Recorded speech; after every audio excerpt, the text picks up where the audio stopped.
Carl Jung, the famous Swiss psychiatrist, once said, "The dream is the small hidden door in the deepest and most intimate sanctum of the soul." Dreaming can be many different things for many different people, but to science it is still somewhat of a mystery.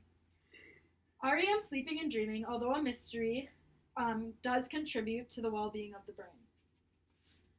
During a 2013 TED Talk by Russell Foster, he explained why sleep is so important to the body.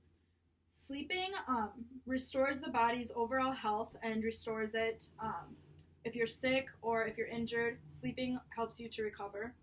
It also conserves energy. You go through a lot of energy throughout your day to get your tasks done, and sleeping restores the energy so the next day you have more. It also helps with memory consolidation. While you sleep, your brain processes all the events of the day and kind of gets rid of the unimportant and stores the important ones. Sleeping has also been proven to help creativity. Our brain is still active while we're asleep. Even though we're asleep, our brain is still sending neural impulses, and it is, awake. Sleep deprivation can be a very dangerous thing, and this is why sleep is so important. When you're sleep deprived, you may make clumsy mistakes like dropping your books, stuff like that. You'll also have slower cognitive functions. You won't be able to think of stuff as easily, and you won't be able to recall things that should be easy. And more serious sleep deprivation may lead to mental illness. When you are sleep deprived and you aren't letting your body kind of restore and regain energy, you are more susceptible to mental illness. What is REM sleep? Your brain has 4 different brain waves, main ones: the beta, alpha, theta, and delta brain waves. And beta is the brain waves you feel when you're awake and you're thinking.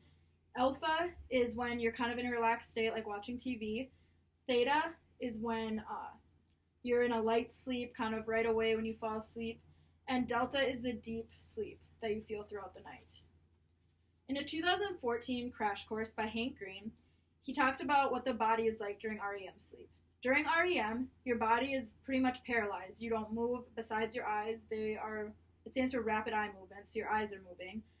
And the brain displays beta and alpha brainwaves, so your brain is very active, very awake, and REM sleep is vital for both biology and psychologically. What occurs during REM? During REM sleeping, your brain, like I said before, is awake, and so that is also when dreaming takes place. So what then is the purpose of dreaming? There are many different theories out there, and no one is 100% sure why we dream, but I'll list a few of them. Sigmund Freud was one of the first people to come out with a kind of reason why we dream, and his theory was called wish fulfillment, and it was kind of saying that we always have underlying inner conflict and underlying desires that come out while we're dreaming in our subconscious. And that one isn't widely accepted because it doesn't really have any scientific proof to back it. And there's also the info processing theory. This is kind of one of the more accepted ones because it basically breaks down what we do during the day, and you kind of dream about just random things throughout your day, and it kind of just either stores the important ones, gets rid of unimportant, and differs every night. Another one is a psychological function theory, which promotes neural development. Many people believe in this one because when babies are born, they sleep a lot, and so they think they sleep a lot so that they can improve their neural pathways and kind of widen their neural development. Another one is cognitive development. They say that sleeping improves your memory, improves functions, and another one which many people kind of accept is the accidental side effect theory, which means dreaming is nothing more than just random neural impulses that kind of when you're asleep, your neurons are still going, and so you just kind of have random images. And dreaming could also be a variety of all of these mixed together. No one really knows. In a 2000 article by Sander van der Linden, he explained what dreaming does. Dreaming helps the brain emotionally. It helps sort complex emotion. People who get less REM sleep have been proven to have a lower ability to empathize, and REM sleep also helps to process everyday emotion.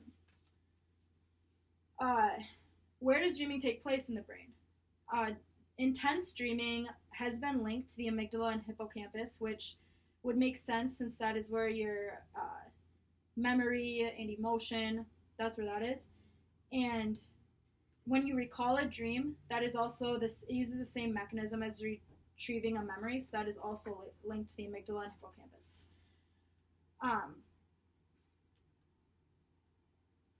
During a study, they found that the location of dreams is actually in the visual cortex, which is where visual processing and emotioning takes place, which would make sense because of everything else. So the reason we dream is still a mystery, but it has been proven to impact the functioning and well-being of the brain.